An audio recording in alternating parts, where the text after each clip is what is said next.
You selfish little girl. My father's voice thundered across the wraparound porch of our lakeside cabin in Vermont as my graduation party descended into chaos. Your brother needs that inheritance more than you. He has a future, real plans. I'm Nora Whitaker, and at 24 I stood frozen, my master's degree in biomedical science still in my hand as my father ripped it in half and tossed the pieces into the fire pit. My mother stood beside him, arms crossed, while my younger brother Eli lounged in a deck chair, looking pleased with himself. I earned that, I said, keeping my voice from shaking. Huh? Your grandfather left that money to me, I added, because he believed in what I'm building. Mom scoffed. Eli's startup needs capital. You'll be just fine. You're already working at a lab. The guests, family, old neighbors, former teachers, had fallen silent. A few looked down awkwardly. One cousin filmed discreetly behind her lemonade glass. Only Aunt Cora, Grandpa's sister, held my gaze. Her face was unreadable, but I caught the briefest nod. She remembered too. Grandpa's words, the same ones I replayed often. The world won't always reward you for playing fair, Nora, but play smart and know when to move. While I'd been juggling research, publishing 2 papers, and working nights in a clinic, Eli had cycled through 3 failed tech ventures and 1 band that never played outside our garage. Now, Dad shoved a folder into my hands. Sign it. Transfer the inheritance to your brother or pack your things and go. You're not welcome here anymore. I looked at the folder, then at him. No, I said. He lunged forward and slapped me. Hard. A glass shattered. The crowd gasped. Eli didn't move. Mom pretended to gasp, hand over mouth like a soap opera extra. And then I smiled. You just made this very easy, I said, stepping back and pulling out my phone. Remember how Grandpa always insisted on video surveillance for the cabin? The new system syncs with my cloud account. That slap? That threat? Already uploaded. My father's face blanched. You can keep the party, I said, walking toward the driveway. I'll keep the money and the lawyers. They all backed away, visibly rattled by how calmly I'd handled it. All right, I said, turning toward the driveway. See you at the lawyer's office next Thursday. What lawyer? Eli's voice cracked, his smugness evaporating. I didn't answer, just kept walking as Dad's voice bellowed behind me, hurling threats like hailstones. At my car, Aunt Cora caught up, slipping beside me with a tight smile. You knew it would come to this. It wasn't a question. I nodded as I unlocked the door. Grandpa warned me. He said the closer we got to the final inheritance date, the more desperate they'd become. She patted my arm, her eyes proud. George always said you had the sharpest instincts. Did you get it all recorded? I motioned to my cousin Tyler, approaching from the trees, phone in hand. Every second, he confirmed. The diploma, the threats, the slap, all of it's backed up. Cora exhaled. They have no clue what's coming, do they? I started the engine. Not a single clue. That night, I stayed at her cottage just beyond the lake. Messages flooded in. Some furious. Some apologetic. Some pretending they didn't see anything. Eli sent a string of snide texts claiming he'd already started planning renovations for my old room. I ignored them all. Instead, I reviewed the legal portfolio Grandpa left with his estate attorney. The inheritance wasn't just a trust fund. It included majority shares in Whitaker Innovations, ownership of the family cabin, and 3 high-value rental properties, all under my name. What my parents had seen years ago was a decoy, a placeholder, never updated in their files. Grandpa had quietly rewritten everything after years of watching them elevate Eli and marginalize me. Sometimes, he once said, the only way to open someone's eyes is to close every door they assumed would always stay open. Later, Cora brought chamomile tea to my room. I'd be proud of you, Nora, she said. You've got his spine, his patience.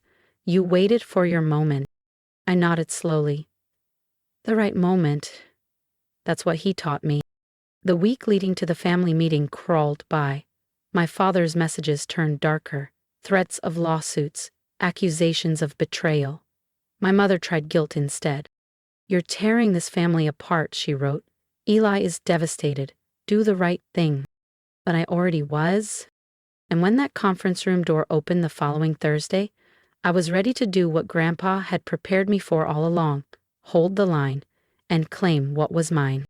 My mother's messages alternated between guilt trips and shallow promises. "We can compromise," she wrote. "Maybe just give Eli 80%. That's fair, isn't it?" Meanwhile, Eli had already started teasing his upcoming venture incubator on Instagram. Smiling selfies, cryptic hashtags, even a sneak peek of the building he planned to purchase using his inheritance. Ironically, one of the rental properties Grandpa had already left to me. The morning of the meeting, I arrived early at the Montpelier office of Barrett & Klein LLP. Mr. Klein, my grandfather's estate lawyer of nearly 3 decades, greeted me with a warm nod. "Everything's in order," he said, tapping a thick folder on the mahogany desk. "Your grandfather would have relished this moment. He always said, 'Revenge isn't necessary, just legal clarity.'" I chuckled. "Are the cameras live?" He gestured toward the discreet black domes above. "Lobby in this room. Your father's behavior raised enough red flags." Relatives arrived in slow waves: curious cousins, a few skeptical uncles, then Aunt Cora and Uncle Dean, who gave me small but affirming smiles. Finally, my parents swept in, Eli trailing behind like he'd already won something. His smugness could have powered a city block. "This is overkill," my father announced to the room. "We're capable of resolving this as a family." "Like you did at Nora's graduation," Aunt Cora replied, cutting through the tension like a scalpel. The room fell quiet. A few people shifted in their seats, clearly recalling the now infamous video clips. Mr. Klein opened the folder. "Shall we begin?" My father started to object, but the reading had already begun. The first few minutes were routine, modest bequests to distant relatives, contributions to environmental causes. Then came the moment they were waiting for. Regarding the core estate, including Whitaker Innovations, the family cabin, and all associated properties. Mr. Klein paused deliberately, locking eyes with my parents. Mr. George Whitaker left detailed instructions. My mother sat up straighter. Eli grinned and pulled out his phone. "The entirety of the estate," Mr. Klein said clearly, "is left to Nora Whitaker with specific conditions for oversight, expansion, and asset preservation." Silence. Then chaos. My father shot to his feet. "This is absurd. We saw a copy months ago, just a trust fund." "This was an early draft," Mr. Klein replied, calm and unshaken. "This version was finalized and notarized 3 months before Mr. Whitaker's passing." Eli's phone slipped from his hand and hit the table with a dull clack. "But my startup," he whispered. "If you want to see what happens when the final will is revealed and how I turned the tables once and for all, don't forget to subscribe. The next part changes everything." "Furthermore," Mr. Klein said, his tone firm now, "the current residence occupied by Robert and Elaine Whitaker is included in the estate. The occupants have 30 days to either purchase the property at market value or vacate." My mother's polished facade cracked. "Vacate? That's our home." "Actually," I said, speaking up for the first time, "it's my home. Grandpa left it to me, along with everything else you tried to bully me into giving away." "You planned this," my father growled, stepping toward me with clenched fists. "You manipulated your grandfather." "Mr. Whitaker?" Mr. Klein interjected sharply. "I remind you this room is under surveillance, and given your recent documented aggression toward your daughter, any threatening behavior will carry legal consequences." My father hesitated, eyes darting to the camera dome above him. "Additionally," Mr. Klein continued, flipping a tab in the folder, "Mr. Whitaker recorded a personal message explaining his decisions. Shall we?" Before anyone could respond, the flat screen on the wall lit up. My grandfather's face appeared, tired but unmistakably clear. His voice, steady. "If you're watching this, then Nora has done what I always hoped she would. Stood her ground." He looked straight into the lens. "I've watched you dismiss her, belittle her, elevate Eli despite his irresponsibility. I've built Whitaker Innovations from nothing. I know what it takes: hard work, vision, grit. Nora has all 3. She's earned everything I've left her." Eli muttered under his breath, but Aunt Cora leaned forward and gave him a look that silenced him. She's not my favorite, Grandpa continued. She's just the one who showed up and never asked for shortcuts. By now, Mom was quietly crying. Whether the tears were real or rehearsed, I wasn't sure. Dad had sunk into his chair, staring at the carpet. Eli just looked numb, his future in tech stardom flickering out like a bad connection. "There's more," Mr. Klein said as the video faded to black. I nodded and opened the folder I'd brought. "Let's talk about the future of Whitaker Innovations. I've been working on a few ideas." Inside were strategic plans I'd developed with Grandpa's guidance in his final months. This company doesn't need nostalgia, it needs leadership and change.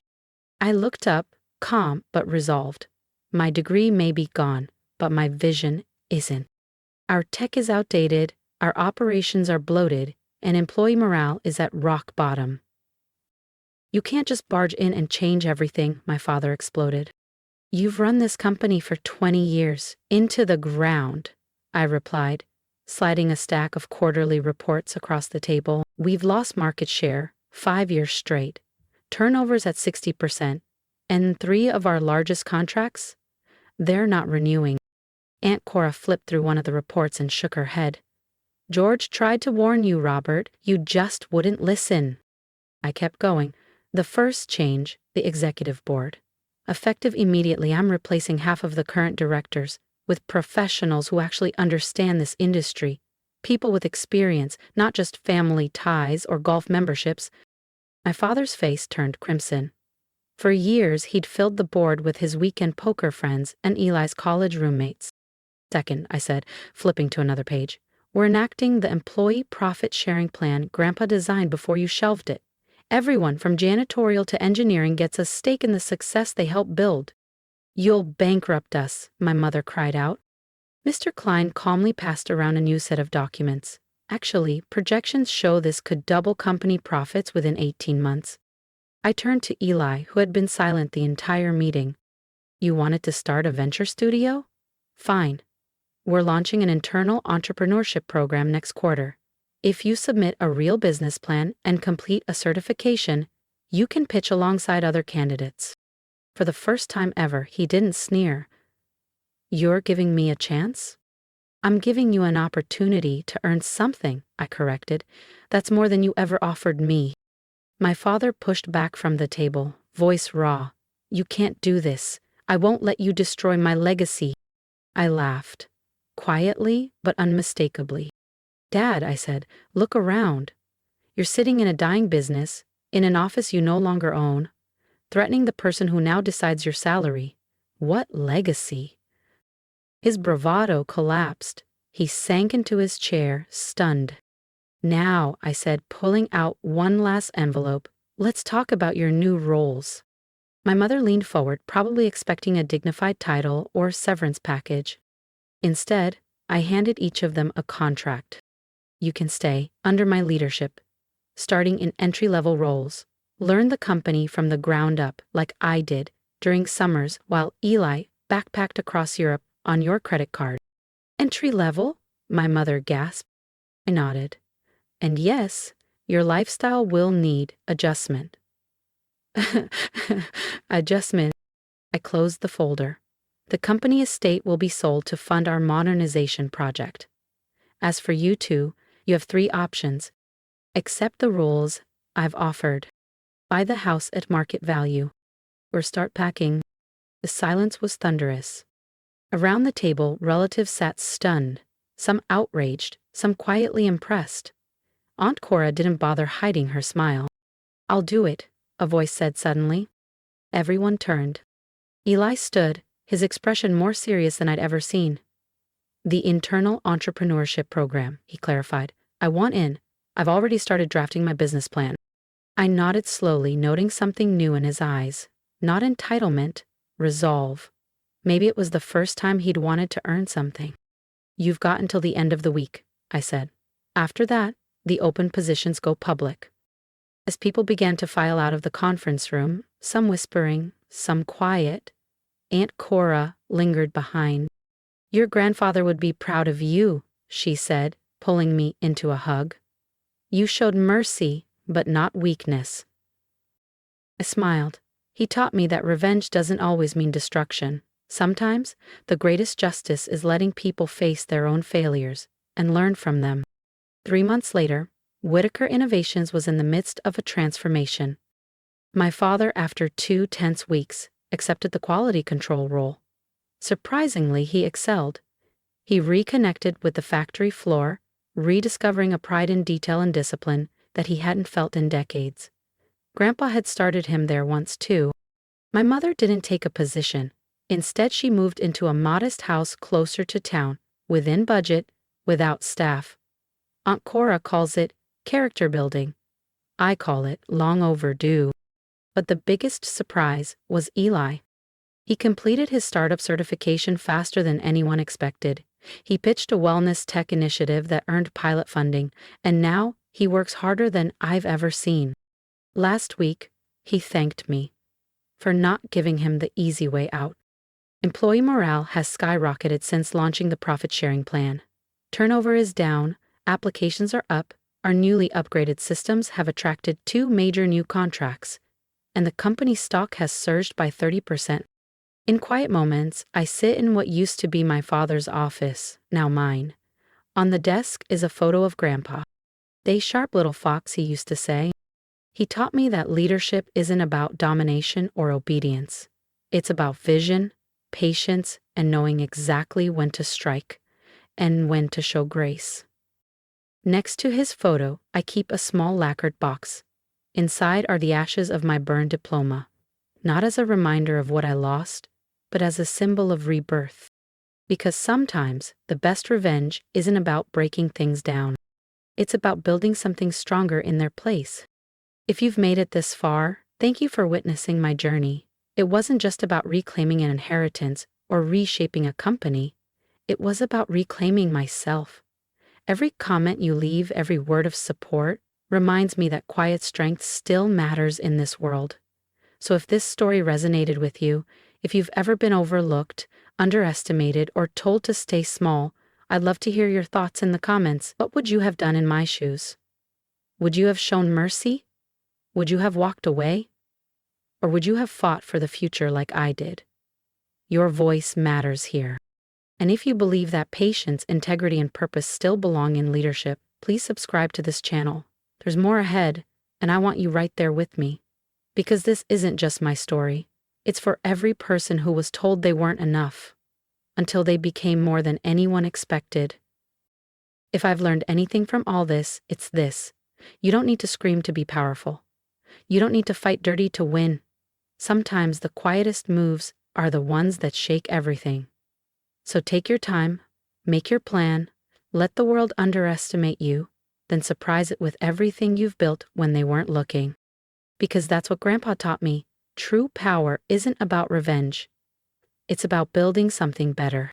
So if you're holding back because of fear, shame, or doubt, don't. Take the first step toward your own legacy. And if you ever need a reminder that growth can come from ashes, come back to this channel. I'll be here with more stories, more lessons, and maybe a few more surprises. Until then, stay sharp.